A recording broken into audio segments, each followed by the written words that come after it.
Well, hey guys. Today is the same day the last vid ended. It's December. Let me look at my watch here. 29th. Yes, that's rain on the roof that you hear. Freaking weather. Anyway, we're in the coverall beside the 2188. Haven't blown it off since the last time we had a combine on the 10th of December.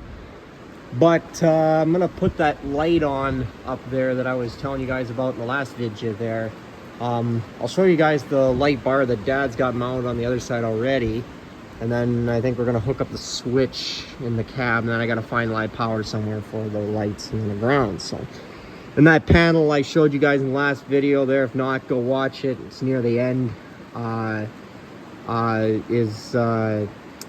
I made that. I had two switch holes there, so if we have a second thing that needs a switch at some point down the line, that we don't have to make another little bracket or panel for it. So anyway, there's just the glimpse of my favorite combine. I love the 8010 too, but the 21's just better. It's the classic machine. It's the one I have a soft spot for. So anyway, I'm gonna get this. This is just an LED. It's like a $30 one from Princess's Auto. Gotta put the mount bracket on here, and then I guess got this rubber thing to go around the railing, and then hose clamp to hold it on here because I'm too cheap to buy their stupid brackets that are worth like 30 or 40 freaking dollars. So anyway, gonna get this mounted. I'll bring you back in a bit. There, got it mounted. Had to go back, get the other there's two sizes of like rubber things you can put on here. Then I had the ones that was too small, so got the bigger one. And then this is an old hose clamp that I use. I stole out of the spare parts for the Massey 33 grain drill because we don't need it right now, and hose clamps can get anywhere. And yeah, so anyway, that's mounted. So that's that, and then I'll show you guys what the other side looks like here in a second here. So but yeah, got that mounted, so at least then we'll have some then at least it's equalized on both sides. You got LEDs on that side, and then we got an LED on this side. So then the rest of the original factory lights in this combine are the old halogens here. So but just helps to the main purpose of these LEDs is to like the halogens are going to light up out there, but we just didn't have enough room, or enough light rather, around the cutter bar, especially when we're combining beans. I know this fall we noticed that combining soys, and we do the black beans with the 8010 because it has the draper head. So but yeah, these are for the cutter bar, but then we get light on both sides. So that other one will cover most of the head, but this will get this corner. So anyway, I'll bring you back in a sec. There, give you guys a shot of what it looks like from the front. So there's the light we just mounted on that side, on the right side of the combine. And then on the driver's side, that's that light bar regular. They run like $129 from PD Mart. It was on sale for like 30. That's a hell of a deal. But anyway, we haven't got them wired up yet. I don't know if we'll do that today or not here, just with what I got to do yet today. But anyway, I got them mounted anyway, and then tomorrow I think we'll mount that switch in the cab, wire it up, and then try it out. So, and then if we have something else we want to put on a switch, I'm contemplating that rotating beacon there it's a cigarette lighter plug-in, but I'm contemplating just wiring it into a switch, and that's what the second switch on that panel will be. But that's not for right now to decide. So anyway, I'm gonna go put my tools away here, and then bring you back when we're doing something else. So talk to you in a bit. There, back in the shop, but there, got the switch mounted on my bracket here. So it's just a cheap Napa on-off toggle, but it's all we need for this. So anyway, got that done there, and this is my other hole if I decide to mount that a switch on there for the rotating beacon, or maybe something else. I don't know yet, but certainly for the lights that I just mounted, that is LEDs. So anyway, got that done there. This wrench is all full of gooey shit, so I just had it soaking in diesel for the last 2 or 3 days here. Gonna get it cleaned off here one of these days. So anyway, just thought I'd show you that, and we'll bring you back in a bit. Well, it's the next day. This weather is really getting old. Oh shit, like we got snow before, and then we got rain, and then we got snow, and then we got like 2 inches of rain last night, and now we're getting... I went to bed and it was pouring rain. Well, actually it stopped before I went to bed because I went out to stoke the fire up for the night. And then I left home at about 6:30, I guess. I'm just almost into the city here now. Because I gotta go pick up a propane heater for the from P-Mart here for the so I can throw that corn in that bin I was working on yesterday there, and at least then when we're blowing air through it, it's gonna be warm, dry air that'll take the moisture, not only humidity out, but also the moisture, so it acts as kind of like a natural, slow, dry sort of thing. That way then at least it frees up my bins and we can go combine everything full again, so that'll be nice. Anyway, here comes my turn off. Yeah, this weather's just great. All the way from home to Little Current, and that's about a 56-kilometer drive. No roads been plowed. 4-wheel drive, 40 clicks the whole way, and sometimes even that was too fast. Took me an hour to get to Little Current, whereas normally it takes me about 35 minutes. And then as soon as you cross the bridge onto the mainland and the North Shore there, roads are pretty much all bare, all plowed, nice and just smooth, just wonderful highway maintenance we have up here in the north, on the island especially. Oh man. Anyway, we're just about to PD Mart here. We're just turned off of 17, the old Trans-Canada Highway, #1, as you guys call it out west. I lived out there for a number of years. That's another story for another vidya. But anyway, but yeah, you can see just wonderful. It's just wet snow. Yeah, real nice. It's mixing too with rain at some point. Here in Sudbury, it's a lot colder. It's, well, it's 0, but there's only snow here. But to the west, to the southwest, there where I came from, it was snow and rain mix, which is even better because it makes it nice and greasy.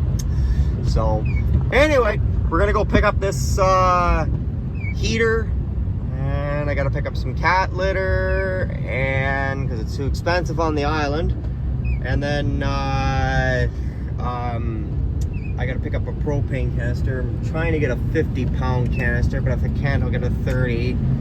I don't want 100, they're too big. But anyway, I'll let you guys go there. I'll talk to you in a few when we get things hooked up and set up. So, talk to you in a bit. Well, just thought I'd show you here. It's how freaking greasy and slippery it is. Trucks spinning out here on the road here, going up the side of this cliff. Anybody who knows Willisville knows it's the worst one between Sudbury and the island. But anyway, just wait and see if this guy gets enough footing to get up the hill here. I'm not sure what's happening here, so you can't pass him because it's a blind hill, and cars come flying around that hill corner at like 90 or 100, which is just king. I think they're trying to get off to the side here to let people by. I'm not sure, but anyway, something interesting. Thought I'd show you guys. So, like that. Then you get whacked and then head-on collision. Yep, you're not going 80. So, anyway, I'll talk to you guys in a bit. Well, this creek is usually supposed to be this, zoom in here. There we go. Where's the damn tile? There it is, there. Anyway, this creek is supposed to be below that tile. Most times it is. It's over 3/4 the way up that tile right now, and that's a big freaking tile. So that shows you how much it's rained and how warm it is now. So yeah, we got a little rain, but gets cold here, it'll take a day and it'll go back down again. It'll empty into the lake. But anyway, just got home here after my freaking hour-long delay. But anyway, we'll go and see if we can't try and finish that bin and maybe wire up the lights in the 21. And I gotta run to town and this, that, and the other thing. So see you in a bit. Well, there's the solution to that gap problem I was showing you guys in the last video there. Instead of trying to make a piece to the edge here, like I said, I was just going to take bags, and I found this burlap. Well, that should be, well, I got to restuff it again anyway, but I tightened down that tie bar on both sides yet, but that's okay. Can be done. Yeah, that'll work just fine for keeping the grain all from pouring out of there though. So yeah, pretty king, cheap fix. Well, it's later in the day. It's now almost dark. That's what I don't like about this time of year, is it gets dark early. But, you know, the days are getting longer now, and I still got corn out, so I mean, things are looking up. Anyway, finally got the right belt. So it started, I'll go through the whole thing. So I got a 46-inch, and then that wasn't the right size. It was too small. So I got the 50-inch, and it was, according to the formula that they have online there, it's the diameter of the small pulley, large pulley, and then distance between the two centers here. And then I forget what you did with it there, but you plugged it into the formula, it spat out your belt size, and it spat out a 50-inch. Well, it turns out it actually was 48, so I went back here this afternoon, and I says, okay, give me 46, 47, and 48, or no, 47, 48, 49, because those are the three I haven't tried, and one of them will work. And it turns out it was 48, it's one I thought. But anyway, like I said, I'm not perfect at everything, or anything. I'm not perfect at anything, I should say. You know, but, you know, shit happens, and, it's, anyway, we got the belt. So belt's all on there. That's ready to go. I'm going to test run it tomorrow here. It's too dark to do it now. And I got other stuff I need to get done tonight. I got a test run that fan, my propane heater, and then I think we might think about start putting some corn in here. That'd be nice. So I got my 600 there. You can see it at the corner, and then the cart's over on the other side of the yard, still hooked up to the Steiger, and then there's about 120 sitting on the combine there, so the 21. So anyway, I'm gonna throw this bag over top of it, so if it decides to rain, it doesn't get in there and ice it up. But yeah, all done. Isn't that just king? Really good. So anyway, talk to you in a few. Oh, nice! Look at that! Sorry, my phone cut out. Look at her! Nice! Just nice! At least someone's to frickin' work. Found out with my neighbor's generator here, a little bigger than mine I got, so I'm gonna try it on that fan. So let's go ahead and try this first. Isn't that just nice? The fan, that bearing's water a little bit much, but whatever. Anyway, looking nice. Well, we tried it on the generator, and she stalled her out right away. I think I know what the problem is. Well, it's the same problems I was having with my 3500 watt King Canada, which is a Honda with a King Canada logo. Is that that's just the pile of gravel next to the fan that we're just leveling out. Is that there's too much running. It needs about 4,500 watts. So this thing will just play with it, because it's 6,500 running, 7,500, 7,200 peak. But to start this thing, I bet you need 10,000 watts. I don't know. I'm not an electrician. I don't know my electrical very well, but anyway, so we gotta wait either. Well, I gotta get a PTO generator and hook up to the pole to be able to hook up to the pole if I need it in the winter, in the future. But I think we're supposed to get hydro hookup on Thursday here, and today is Tuesday. It's New Year's Eve. January 2nd, so we're supposed to hook up. And then I think we're gonna get an outlet, 220 outlet with the type of plug that's on there. It's the 4-prong plug with the weird looking little tit there on the side there to lock it in. It's like a lock plug or some stupid thing like that. And we're just gonna get one of those, and we'll just run a big extension 220 cord over to here, and then I know that'll run it. If it doesn't run it, then we got a problem. And I know this thing runs because when the fellow that hooked up the plug for us, he tested it in the shop, and the fan just about blew Dad and him right over. So it does run. But anyway, I think that's where I'm going to leave you guys. I still got to hook up the 2188 lights, but I'll put that in the next video. Leave a comment, subscribe, give a guy a like, you know the drill. I'll let you guys go there. Talk to you on the flip side. Look at that sunset. Isn't that nice? Haven't seen that in a bunch of days with all this frickin' rain. Anyway, there's the girls over there just enjoying life. Snacks outside since the weather's actually nice. Anyway, let's go. Talk to you on the flip side. Good enough.